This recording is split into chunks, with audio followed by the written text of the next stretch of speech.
السلام عليكم. مرحبا بكم في قصة جديدة. اليوم غادي نعاود لكم قصة على غدر الصحابات. البنت كتقول: أنا سميتي سلمى، في عمري 21 سنة. القصة ديالي بدات من الدوار، حيت أنا بنت الدوار، بنت الخبز، بنت الشعير وحليب البقرة. عندي بابا وعندي ماما وختي غيتا اللي صغر مني. أنا الكبيرة. كنت كنقرا حتى خديت الباك ديالي، واخا بابا شحال من مرة كان كيحاول يقول لي بارك عليك، ولكن انا كنت قرايه وكيعجبني نجي من الاوائل دائما. كنت متشبته بزاف بالقرايه ديالي. من بعد ما خديت الباك ديالي بابا فرح بيا بزاف وافتخر بيا، وما ندمش حيت خلاني نكمل قرايتي. حس باللي رفعت له راسو. واختي نفس الحاجة، اختي ريتا الصغيرة كانت غادية على نفس المنهج ديالي.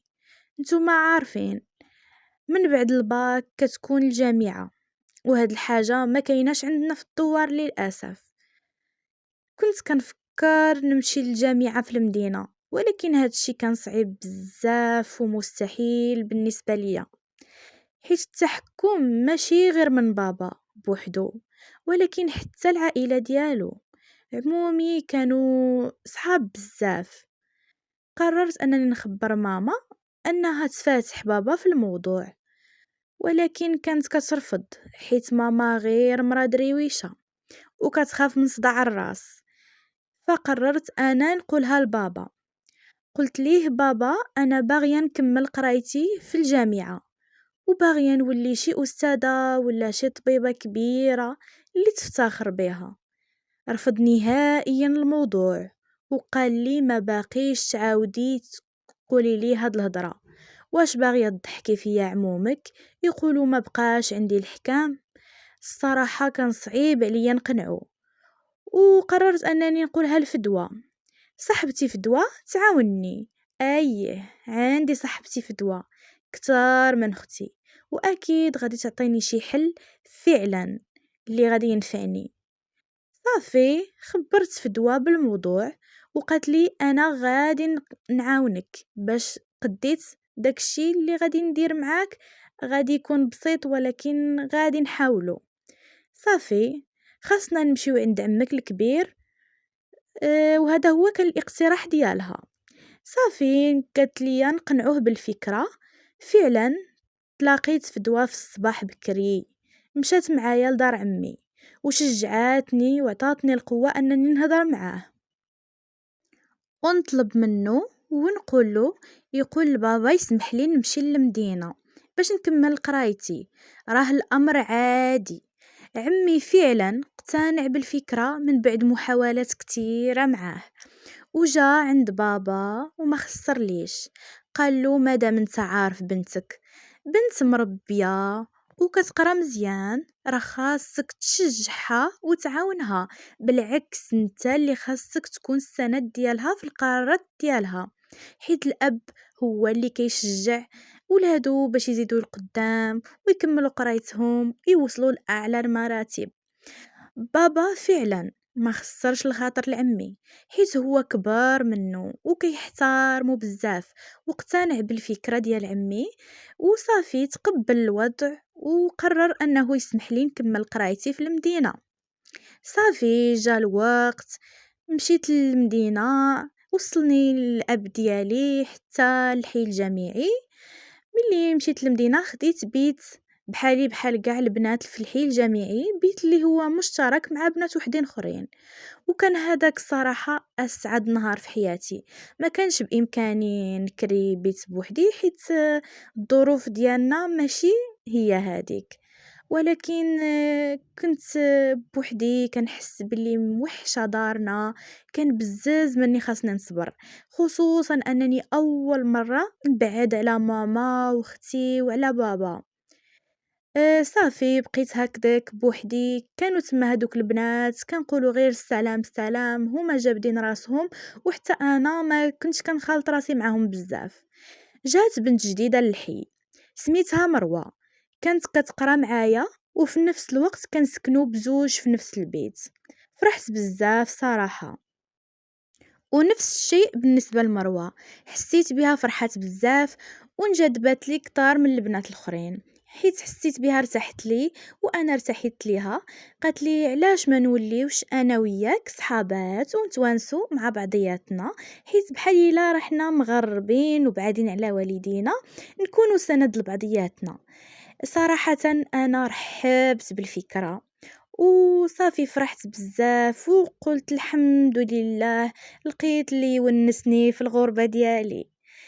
كنت كنهضر مع صديقتي في دوا مرة في التليفون، مهم هي كانت دائما كتقول لي ما ديريش صحابات وما تثيقيش وهذيك الهضره ديال الوالدين، ما ديريش صحابات بالزربه، ما ديريش هكا. صافي كنت كنقول ليها غير واخا واخا واخا، صافي حيت كنت كنحسها بحالي الا كتغير عليا وبحالي الا ما بغاتش تكون عندي شي صديقه من غيرها.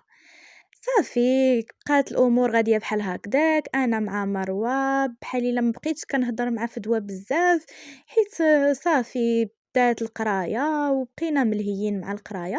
بقينا انا ومروه كنقراو بزوج بينا، كنطيبوا بزوج بينا، كلشي ولا عندنا مشترك، ولات عندنا حياه مشتركه. وصراحة مروة كانت كتجيني بنت دريويشة ظريفة، ولات عزيزة عليا بزاف، وكنت كنشارك معها اي حاجه كطرى ليا في النهار كنعاودها ليها، وهي نفس الشيء. وحتى الحوايج اللي كانوا كيصيفطوهم ليا والديا صحاب الدار من الدوار، من زيت الزيتون، من عسل، من اي حاجه زبده بلديه، كنت كنقسمها معاها وكنا كناكلو بزوج بينا. دوزنا صراحه ايامات زوينين بزاف. حتى الفتره ديال الامتحانات قربات ما بقيناش كنهضروا بزاف، وكانت كتقلق مني صراحه، حيت هي كيعجبها تخرج دير دويره مع البنات كل مره، وانا كنت ضد هاد الفكره، حيت انا بالنسبه ليا في المرحله ديال الحفاظه صافي بركه من الدوران، خاصنا نبقاو مركزين مع القرايه ديالنا. انا كانت عندي الحفاظه بزاف، كنت كنقول ليها اجي نحفظوا مع بعضياتنا، وكان الجواب ديالها دائما على طرف لسانها. كتقول لي اللي بغى ينجح العام طويل. وصل نهار الامتحان، صراحة دوزت مزيان وكنت فرحانة، وهي رجعات غير كتبكي وكتقول صافي ما خدمت والو، صافي ضاع ليا العام، صافي مشى ليا كل شيء. بقيت كنواسي فيها وكنقول ليها دابا تعوضي كل شيء، راه مازال باقي قدامك الاستدراكي الا باغيه تخدمي. تحطوا النتائج وانا نجحت في جميع المواد الحمد لله، العكس ديال مروه اللي ما نجحت في حتى ماده. قلت لها صافي مادام انا كملت المواد ديالي كاملين غادي نعاونك وما غاديش نمشي لدارنا حتى تحفظي كل شيء والامور ديالك تكون كامله مضبوطه. طلبات مني انني نلخص لها الدروس، حيت هي كيعجبوها الدروس ملخصين باش تقدر تحفظهم بسهوله. داكشي اللي كنت كندير، لخصت ليها الدروس وصافي. هي قالت لي غادي انا نصايب الغدا بلا ما نتيا ما لخصتي ليا الدروس. صافي ملي بغينا نتغداو مروه رفضات انها تاكل معايا، وقالت انها صافي تقهمات بريحه الطياب ملي طيبات صافي، واصلا باقي فيها الحال حيت ما خدماتش، وصافي خاصها دير المجهود وخاصها تبدي تحفظ وما عندهاش الخاطر. صافي انا صافي تغديت وجمعت حوايجي باش نمشي للدار، باش نرجع للدوار ونفرح والديا بالنجاح ديالي قبل ما يطيح عليا الظلام. وانا غاديه في الكار كنحس بكرشي كتقطع. وصلت للدار وانا كنموت بالحريق، ما عرفتش كيفاش وصلت للدار. صافي شافني الوالد ديالي في ديك الحاله دغيا زرب عليا وداني للسبيطار، وقال له الطبيب راني كليت شي حاجه مسمومه، ما عرفتش شنو كليت. بقاو كيسولوا فيا اشنو كليتي. ديك الساعه طاحت لي في بالي الماكله ديال مروه الغدا اللي تغديناه. وعرفت علاش ما بغاتش تاكلها معايا. صراحة في الأول ما شكيتش، من بعد بقيت كنقول علاش رفضات أنها تاكل معايا. صافي، قلت غادي نصوني عليها ونستفسر منها. صونيت عليها وبقات كتقطع عليا في وجهي. من بعد طفات عليا التليفون. صافي صراحة تصدمت بزاف بزاف. عرفت ديك الساعة انها ما حملاتنيش ننجح ودارت لي شي حاجة في الماكلة ديالي. واخا انا كنت كنلخص ليها وكنحاول نعاونها، ولكن هي كانت النية ديالها خايبة بزاف. صافي مشات الامور بحال هكاك. جات فدوى تطلع عليا في السبيطار هي وماما واختي غيتا الصغيره، وقالت لي فدوى اشنو طراليك. عاودت ليها كلشي شنو طرا، وبقات كتلوم فيا وكتقول لي ياك قلت لك ما ديريش صحابات، ياك قلت لك ما تصدقيهمش، ياك قلت لك راكي غير نيه وكتثقي بالزربه. وبقات كتلوم فيا كتار من الوالده ديالي. فعلا عندها الحق. عمري ما نويت الانسان يكون خبيث لهاد الدرجه، حيت كنا كنسمعوا هاد الشي غير في المسلسلات، وكنقولوا مستحيل شي واحد يتجرأ انه يأذي شي واحد لهاد الدرجه. من بعد سيمانه الحمد لله وليت بخير وبقيت غاديه مزيان، ولكن ما بقيتش باغيه نرجع. كرهت كل شيء، ما بقيتش باغيه نرجع نقرا، وكرهت المدينه، وبقى عندي تخوف من البنات.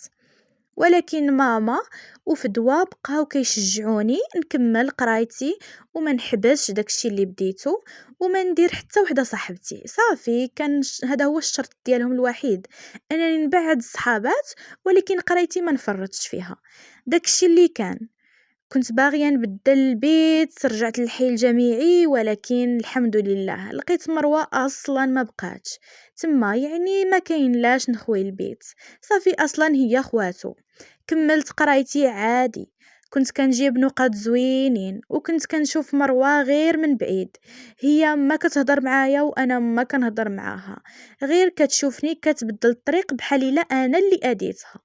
خديت الإجازة ديالي الحمد لله، وخديت درس آخر كبير من الحياة، أنه الغدر يقدر يجيك من أقرب الناس اللي كتشارك معاهم الطعام، واللي كتشارك معاهم الحياة، واللي كتثق فيهم وكدير فيهم الخير.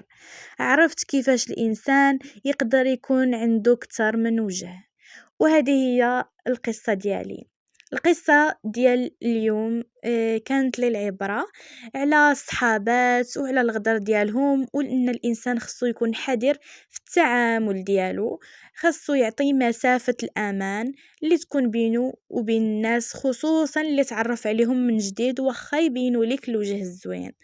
هذه هي القصة ديال اليوم، نتمنى انها تكون عجباتكم، وما تنساوش تشتركوا في القناة باش يوصلكم الجديد ديالي. وشكرا، سلامة.